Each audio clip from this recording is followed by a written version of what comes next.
রনি, প্রার্থীদের প্রচার প্রচারণা কেমন দেখছেন?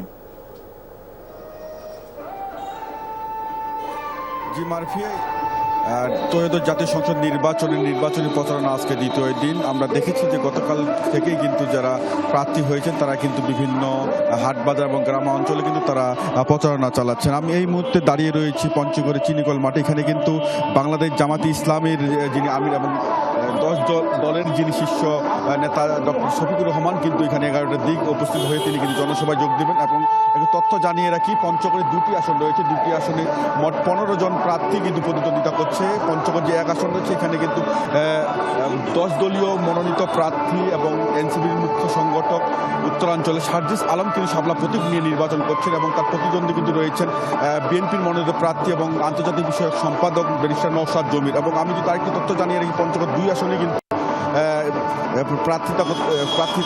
প্রার্থী রয়েছে 8 জন। এবং এখানে আমরা দেখেছি যে 10 দলীয় জোটের কিন্তু বাংলা জামাত ইসলামের শফিউল আলম এবং বিএনপির প্রার্থী কিন্তু রয়েছে ফরহাদ হোসেন আজাদ। মূলত আমরা গতকালকে থেকে দেখেছি কিন্তু দীর্ঘদিন পর যে ভোটের যে আমেজ সেটি কিন্তু একেবারে জমে উঠেছে এবং আমরা দেখেছি যে প্রার্থী সহ তাদের নেতাকর্মীরা বিভিন্ন জায়গায় যাচ্ছে, তারা কিন্তু প্রচারণা চালাচ্ছে এবং আমরা দেখেছি উঠান বৈঠক গণসংযোগ সহ বিভিন্ন জনসভায় কিন্তু ইতিমধ্যে তারা শুরু করে দিয়েছে। এবং আমরা দেখেছি যে এখানে যারা প্রার্থী রয়েছে তারা কিন্তু আচরণবিধি মেনেই মূলত তাদের প্রচারণা করছেন। এবং আমি এই মুহূর্তে যে রয়েছি সভাস্থলের বাইরে প্রধান যে গেটটি, এখানে কিন্তু আমরা দেখেছি যে